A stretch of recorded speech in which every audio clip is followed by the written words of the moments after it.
بسم اللہ الرحمن الرحیم اللہم صلی علی محمد وعلی آل محمد رب اشرح لی صدری ویسر لی امری واحلل عقدۃ من لسانی یفقہوا قولی۔ السلام علیکم دوستو، میں ہوں ایک عام سا مسلمان فقیر معصوم وارثی۔ دوستو، تعلیم چاہے کوئی بھی ہو، دنیاوی تعلیم ہو، دینی تعلیم ہو، شرعی تعلیم ہو یا طریقت کی تعلیم ہو، معرفت کی ہو یا حقیقت کی ہو، تعلیم چاہے ظاہر کی ہو یا تعلیم چاہے باطن کی ہو، تعلیم کو حاصل کرنے کے لیے جو سب سے لازمی جز ہے، جو لازمی عمل ہے، وہ ہے کہ ادب، تعظیم اور نیاز مندی۔ تعلیم بیسکلی علم اللہ تعالیٰ کی ذات کا خاصہ ہے، اور اللہ تعالیٰ نے جب دو آنکھیں ہمیں ظاہری جسم میں عطا کی ہیں تو اس رب کریم نے ہمیں دو باطنی آنکھیں بھی نصیب کی ہیں، اور وہ جو دو باطنی آنکھیں ہیں ان میں سے ایک تو دنیاوی علم ہے۔ ہم اس دنیاوی علم کو اکثر درسگاہوں میں اور دوسرے مقامات پہ لکھا ہوا دیکھتے ہیں کہ علم انسان کی تیسری آنکھ ہے، اور اگر یہ تیسری آنکھ ہے تو لازمی پھر چوتھی آنکھ بھی ہوگی، کیونکہ یہ باطن کی آنکھ ہے نا۔ جب ظاہر میں دو آنکھیں اللہ نے دی ہیں تو باطن میں بھی اللہ نے دو آنکھیں تو دی ہوں گی۔ جب باطن میں اللہ تعالیٰ نے پورا وجود دیا ہے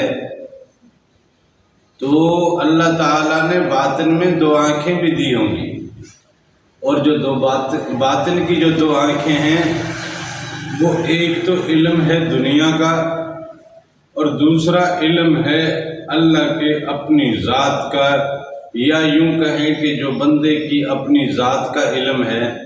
یہ ہے اس کی باطنی دوسری آنکھ۔ بندے کی اپنی ذات کا علم ہو یا رب کی اس کائنات کا اور اس کی قدرت کا اور اللہ تعالیٰ سے ملنے ملاقات کا، یا اللہ تعالیٰ کو جاننے پہچاننے کا، یا اللہ تعالیٰ کے انوار اور تجلیات میں مستغرق رہنے کا، یا اللہ تعالیٰ کے انوار اور تجلیات کی سیر کرنے کا، عالم ملکوت یا جبروت، ہاہوت یا لاہوت، عالم احدیت یا عالم وحدت، ان تمام دنیاؤں میں، ان تمام عالمین میں آدمی کی انٹرسٹ اگر ہوتی ہے تو وہ اپنے رب سے جڑنے کے علم سے ہوتی ہے، جسے ہم عام لفظوں میں کہتے ہیں کہ روحانی علم۔ ایک دنیاوی علم ہو گیا، دنیاوی علم میں بھی پھر مختلف اقسام ہیں۔ سائنس کا اپنا علم ہے، ڈاکٹروں کا اپنا علم ہے، ایگریکلچر والوں کا اپنا علم ہے، انجینئرنگ والوں کا اپنا علم ہے۔ اس طرح جتنے بھی اس زندگی میں ہمیں مختلف کام یا امور یا ٹریڈ ملتے ہیں، ہر ٹریڈ کا اپنا علم ہے۔ اسی طرح ایک ٹریڈ ہے ہمارے پاس دین اسلام۔ اب دین اسلام کا جو علم ہے اسے علم شریعت کہا جاتا ہے، جس سے یہ ہے کہ بندہ اپنے اس جسم کو پاک اور مطہر رکھ کر اللہ اور اس کے رسول کی فرما روائی میں دیتا ہے، اور اللہ اور اس کے رسول کے احکامات اس وجود کے اوپر لاگو کرتا ہے۔ جس علم کے ذریعے سے بندہ اللہ اور اس کے رسول کے احکامات اپنے وجود پہ لاگو کرتا ہے وہ علم شریعت ہے۔ لیکن جس علم کے ذریعے آدمی اپنے آپ کو پہچانتا ہے وہ علم ہے طریقت کا، وہ علم ہے معرفت کا۔ تو اب علم چاہے کوئی بھی ہو، اگر آپ حاصل کرنا چاہتے ہیں تو آپ کی مکمل کنسنٹریشن علم کے ساتھ ہونی چاہیے۔ علم اللہ کی ذات کا خاصہ ہے، یہ صرف اسی کی جھولی میں جا کے جگہ بناتا ہے جو اس کی عزت کرے، جو اس کا ادب کرے، اور جسے یہ علم حاصل ہو جائے وہ اس علم کو دنیا سے بھی اس کی عزت کروائے، زمانے میں اپنے علم کو خوار نہ کریں۔ بہت سے لوگ ہیں جو مختلف فن جانتے ہیں لیکن یہ ہے کہ وہ اس فن کی قدر نہیں کر پاتے، تو پھر وہ یہ ہے کہ دنیا میں ذلیل اور خوار ہوتے رہتے ہیں۔ مثال کے طور پہ کچھ مستری ایسے ہیں جو ہیں تو بہت اچھے مستری، لیکن یہ ہے کہ وہ استاد کی تعظیم اور روزی کے صبر کو انہوں نے ملحوظ خاطر نہیں رکھا، اور جلد بازی کے چکر میں ذرا سا ان کو اس ٹریڈ کے حوالے سے جان پہچان ملی اور وہ اچھل کے نکل پڑے اور پیسہ کمانے کی کوشش کی۔ جب اچھل کے نکل پڑے اور پیسہ کمانے کے چکر میں لگ گئے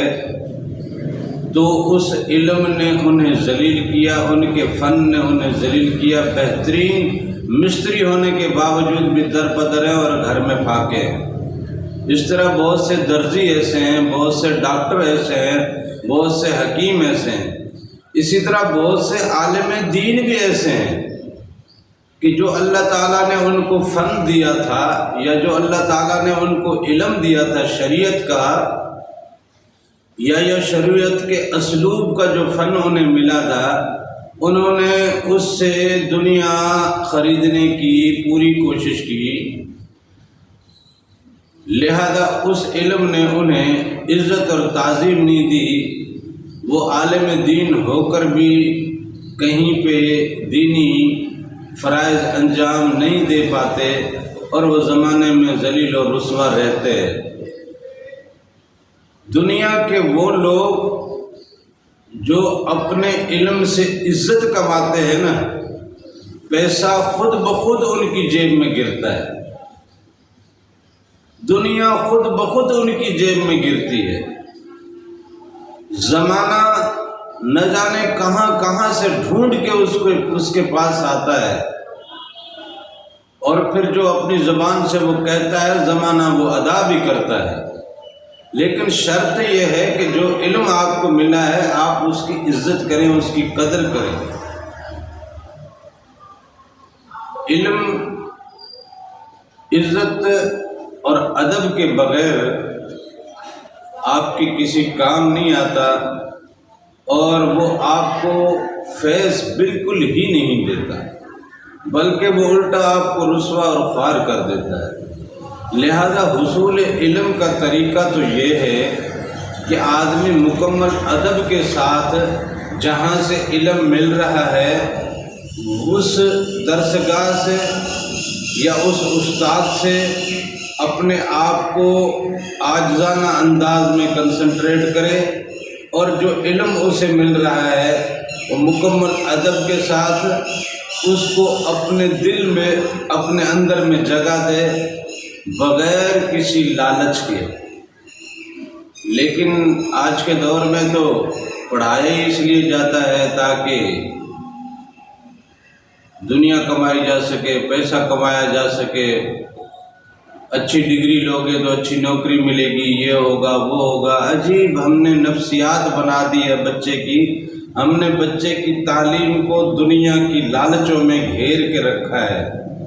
اور ہماری اپنی تعلیم بھی دنیا کی لالچوں میں گھری ہوئی ہے۔ اسی لیے ہم بہت سا علم رکھنے کے باوجود زمانے میں رسوا ہیں، دنیا میں ذلیل ہیں، دوستوں میں اور رشتہ داروں میں بھی کوئی عزت اور قدر کی منزل ہمیں ملتی نہیں ہے۔